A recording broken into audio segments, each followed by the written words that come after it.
Hello and welcome to 24/7 Football for another Talking Points. Now, I've managed to get a stupendous guest on for today.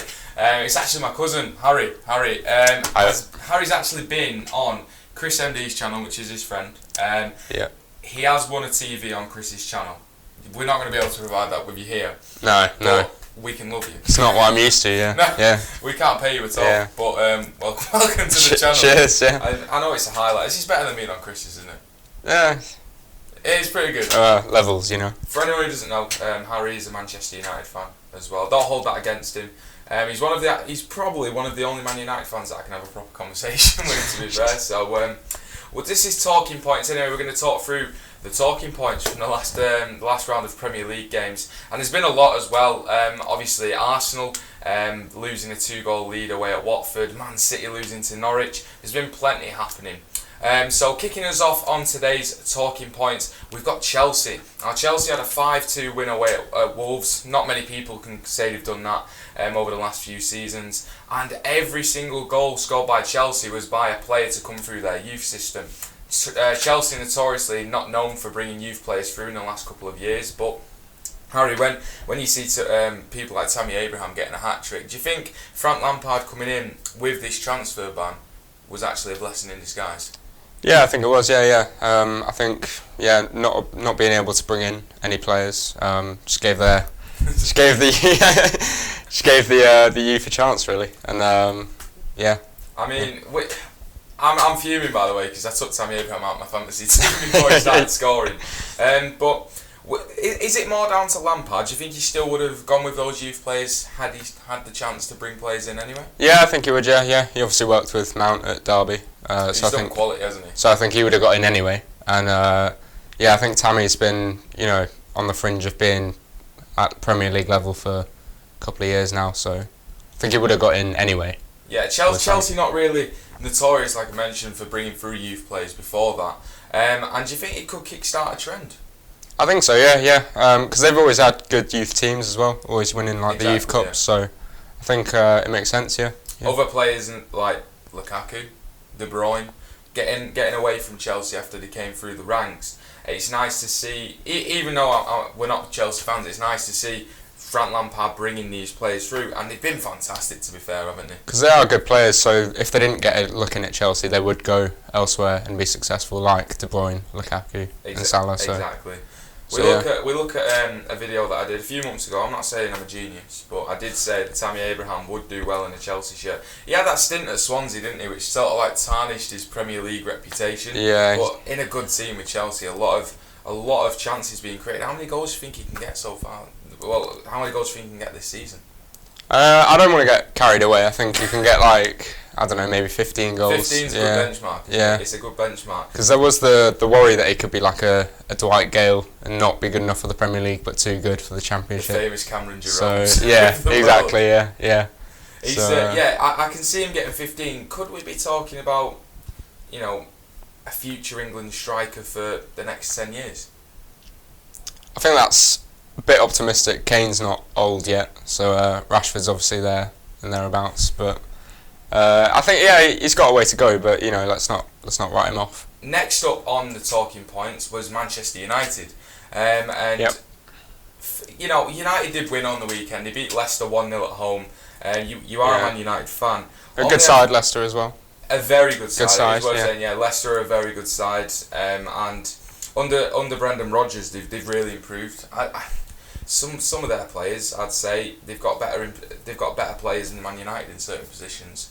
You look at Yuri Tillmans, James Maddison, even up top Jamie Vardy as well. But we go back to the game. 42% possession. Yes, you got the 3 points, but is it good enough for a Manchester United team to not convincingly beat Leicester and also arguably being the second best team on the pitch?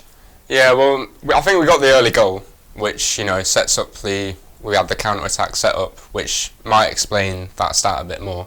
But I think in pre-season, Ollie talked about how we want to step away from the counter-attack a bit more and be more controlling games, improve our game management. But I don't think we've replaced Herrera, who was alright at that. Carrick was a really good player for controlling games. I don't think we've ever replaced him properly with a player like that. So I don't think we've been good enough in the market. And you look at the players we have, like McTominay and Fred, like they're all right players, but I don't think they can control a game, especially against like a Brendan Rodgers team. Like they're always going to have a lot of the ball. So exactly. We mentioned the market. We mentioned, on the Leicester team there was Yuri Tillmans. Were you surprised that Man United didn't go in for Tillmans? Yeah. I mean, obviously Leicester had first dibs, but I thought. If you say to Tillmans, who would you rather go to, Leicester or Man United? Yeah. So it was a bit disappointing, especially when we didn't bring anyone else in his position. We could have gone for him. Like Bruno Fernandes was rumoured a lot. Ruben Neves as well was rumoured. Yeah. So yeah, it was a bit strange because he's a good player. I do hope we go in for Maddison either in January or next year as well. Really good player. Most chances last season created. Yeah, unreal player. So yeah. When we talk about Man United, I mean, I try and say this without a smile on my face. Obviously, going through the glory days and to where you are now,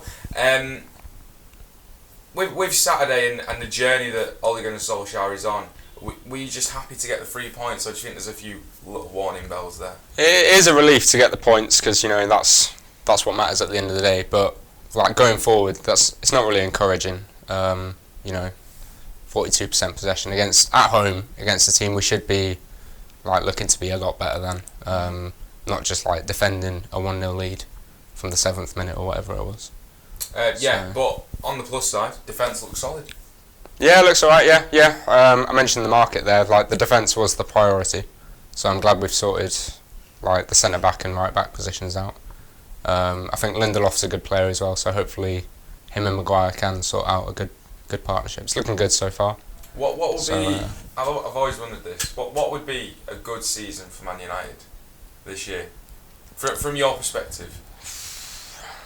I'm more of a pessimistic fan. I'm not thinking we're going to do brilliantly. If we can break into the top 4, that'd be all right. We didn't have the window that we wanted, so top 4 wouldn't be the end of the world. Would you take top 4 in a cup? I'd take that now. Yeah. Yeah. How the mighty have fallen. Yeah, I know. Yeah. Couldn't wait to get that in there, could you? Yeah. Just set you up there, really. Yeah. So moving on from Manchester United, our third point is Arsenal, and wow, how bad were Arsenal in that second half.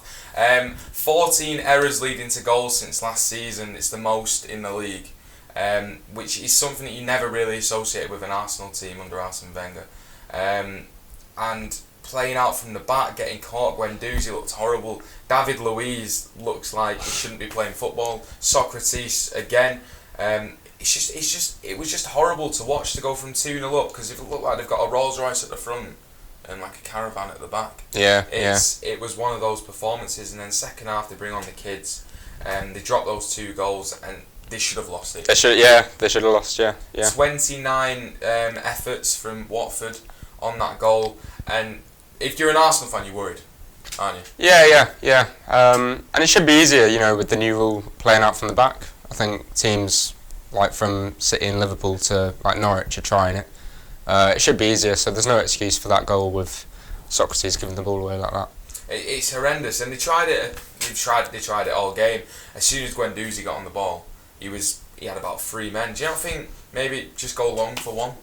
Or if it's not working, the pressure, unnecessary as well. Yeah, and if Watford are pushing up, there are gaps in behind as well, so you can go long. David Luiz though, he's dreadful. He's dreadful. Liability, isn't he? It was a solid penalty, and they looked awful, and they should have lost the game. If Deulofeu puts that chance away, just creeps past the post, and then you got the chance right at the end where he should be sticking it in the back of the net. But with Arsenal, they're always going to be a threat as well, aren't they? Because up front, they've got some incredible players. Yeah. But like title-winning sides are built from the back, so. I don't think Arsenal have ever been considered for a title in years. No, but it's where they want to be, though, isn't it? So I think they do need to sort out that defence, and I don't think David Luiz is the answer. No. So. No, he's not. No. Going to the midfield, Granit Xhaka. What are your thoughts on him as a footballer? Oh, he's not great, is he? Right, let's be honest. No, because when he was brought in as well, he looked like because they were crying out for someone in that position for a good few years, weren't they? Yeah, he was good at much. So yeah, on paper he was alright. It was a good move. He was great on career mode as well. Oh yeah. More importantly, yeah. That's how I do my mark. Yeah. He was great on career mode. Yeah. With Guendouzi, he did actually look okay against Tottenham last week. I think he's had an alright start so far. Got caught other than this game, yeah. Yeah, he got caught a lot though. Other players, they were highlighting Kolasinac on the left. Didn't really seem like he did anything defensively, and they were just getting caught out all the time. And when you go back to Arsene Wenger's golden days, which is obviously what Arsenal want to get back to, do you think Unai Emery is the right man to get Arsenal back there? Well, I think towards the end of Wenger's days, they were a bit kind of weak in the mentality, and I think that is something that Emery's tried to, straighten out. But I think Sunday's game was a sign that that's not like an overnight fix. Yeah. You can't get rid of that in have they one or two windows. Have they improved since he came in? I think they have improved, yeah. Not a lot, but I think they will get there. And it's not a one window fix, so yeah. It does seem with Man United as well, getting rid of not getting rid, but having a long-term manager leave, it's always going to be difficult to get away from that mentality and that philosophy. United have still struggled to replace Sir Alex since, and it must be hard to go from such stability and someone who has complete control over the club to hand the reins over to a different manager who likes to do things differently. Do you think there's a little bit of that still creeping at Arsenal as well? Yeah, well, I think when Wenger took over at Arsenal, it was a time where managers were given more time, and it obviously changed throughout his reign at Arsenal. So other clubs have been better at appointing managers or like finding the right people to come in, whereas Arsenal and United have perhaps not had that time, so they're a bit behind now that Fergie and Wenger have left. Who finishes higher, Arsenal or United, this season? United. I've got to go with United. Chelsea look okay now. So yeah, but it was only this time last week when everyone was saying they're going to struggle to even get in the top six. So yeah, who do you think gets that final fourth spot? I've got to go with United. I've got to. Is that a biased opinion? Or, I think it is. Yeah, it is. I just think it's who's gonna be the best of a bad bunch. If I'm being deadly honest. Well, those three sides were really trying their best to not get top four end of last season. So might be similar. Yeah. For me, I think it's who's going to be the best of a bad bunch. Not that they're bad teams, but they're still very much in transition. All three of them. And it's going to take time. There's going to be mistakes along the way, and I do think especially with United and Arsenal, who's going to keep the manager for the longest? Who's going to put full trust into the management? Because if one of them gets on a run of 10 games without a win, what's going to happen then? Yeah, exactly. Yeah. Especially given Ole Gunnar Solskjaer, he's not got that. Do you know what? Mourinho had that status that they couldn't sack him after a run of 10 games without a win. They at least gave him a little bit of time. Yeah. With Ole, he's a little bit dispensable. He has got the club legend status though, hasn't he? So that'll buy him more time. Yeah, fair enough. Next up on Talking Points, we have got Si Senor, Bobby Firmino. What a player! Yeah, he is the best player that Liverpool have. Better than Van Dijk. Alright, okay, best attacking player that Liverpool have. Yeah, most important, definitely. Influential. Yeah, the link-up play, he's brilliant at that. Yeah, I've never seen a striker. He allows Mane and Salah to be as good as they are. So yeah, I'd agree with that. Yeah, I've never seen a striker who can do things like that. I mean, he's just so unselfish, and sometimes it works against him, but most of the time he's just there for the team. And what an asset it must be to have if you're the manager and you've got a striker, because let's be honest, Salah is a bit selfish. Mane as well. As well. So how? If it was a different striker, if you put Sergio Aguero in that front three, he's going to get really annoyed. Yeah. Really annoyed. Yeah. But it must be such an asset to have Firmino. His technical ability, that assist to Salah against Newcastle. Oh, it's brilliant, wasn't it? Yeah. Unreal. Where do you rate Firmino in terms of strikers in the Premier League? Strikers now in the Premier League. Yeah. Oh, he's definitely up there. Yeah. You obviously got Kane and Aguero who are good players, but in terms of how important they are for their team, I think Firmino's definitely up there. He's incredible, and it is. Liverpool have got a little bit. You can't say lucky; they just haven't had any injuries to that top three. Yeah, Quite serious injuries. Yeah. Who would be the one that you would think, yeah, we'd be okay losing him out of that front three? Which one do you think they'd be more happy to lose? I mean, they work so well together, so you take anyone out and they're going to suffer. I think Mane, end of last season and start of this season, is in better form than Salah, so based on that. But then you know what Salah can do. I think when he was in that bit of form, I think he was like better than anyone around, wasn't he? So it's a scary prospect. Yeah. It's always gonna, like you say, it's always gonna be hard when you've got that front three and you say Origi or Shaqiri has to come in because they're not as good.